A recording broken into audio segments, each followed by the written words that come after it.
नमस्कार माऊली.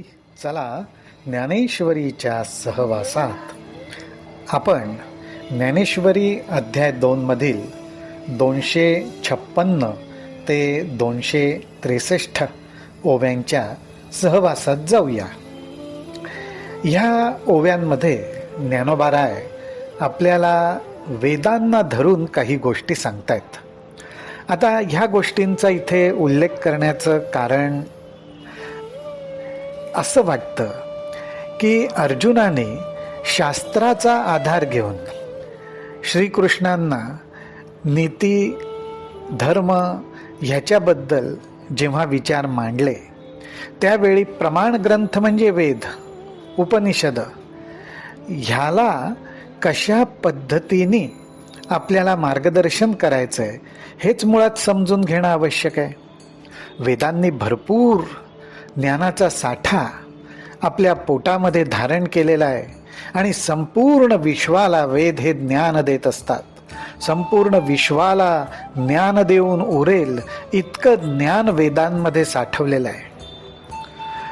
त्यामुळेच श्रीकृष्णांना वेदांचं खरं स्वरूप काय आहे, त्याचा मतितार्थ काय, त्याचा उद्देश काय, गर्भितार्थ काय, हे अर्जुना तू लक्षात घे हे सांगणं आवश्यक वाटलं असावं. आणि म्हणून हे सांगताना श्रीकृष्ण म्हणतात, तिही गुणी आवृत हे वेद जाणे निभ्रांत, म्हणून उपनिषदादी समस्त सात्विकते.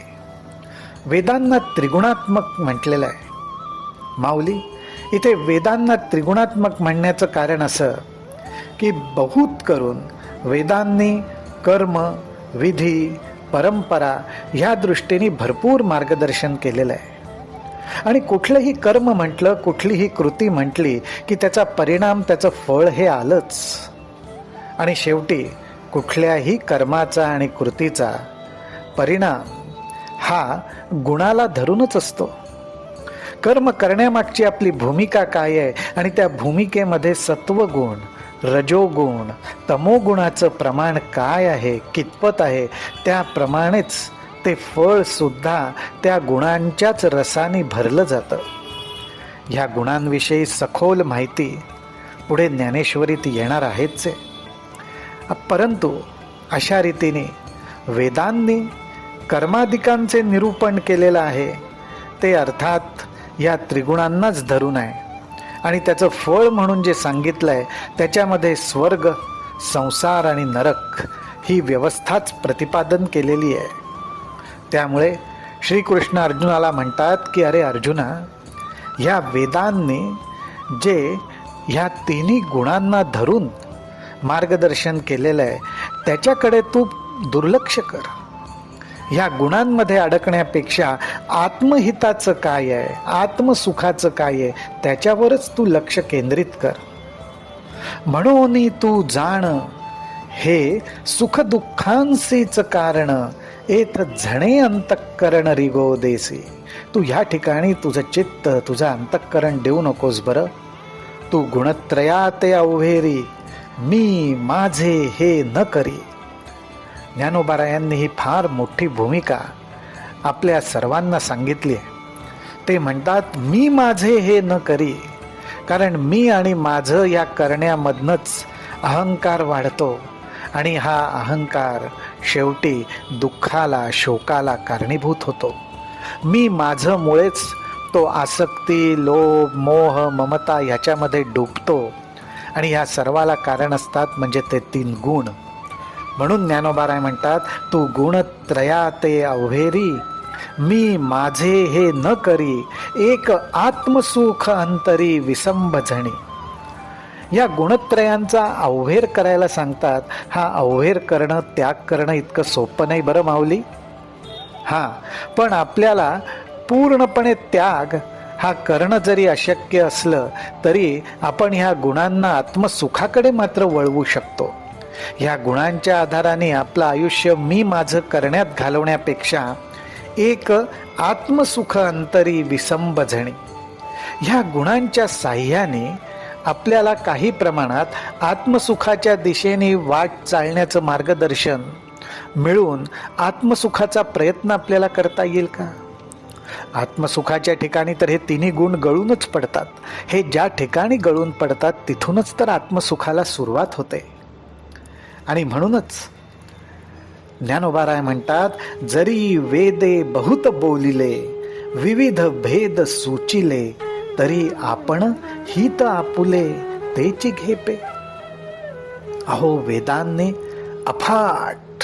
अफाट मार्गदर्शन केलेलं आहे आणि प्रत्येकाला ज्यावेळी जसं आवश्यक असेल त्याप्रमाणे मार्गदर्शन ह्या वेदांमध्ये लपलेल्या ज्ञानातून नक्कीच मिळेल. परंतु आपल्याला ही गोष्ट लक्षात ठेवणं आवश्यक आहे की वेद बहुत ज्ञान जरी बोलिले तरी शेवटी आपल्याला जे आवश्यक आहे, आपल्या आत्महिताचं जे आहे तेवढंच आपण नको का घ्यायला? आजच्याच काळानुसार जर आपण पाहिलं तर इंटरनेटवर आपण सर्च केलं की संपूर्ण जगाचं ज्ञान आपल्याला प्राप्त होईल, वेगवेगळ्या विषयांचं ज्ञान प्राप्त होईल. इतका ज्ञानाचा साठा इंटरनेटवर साठवलेला आहे.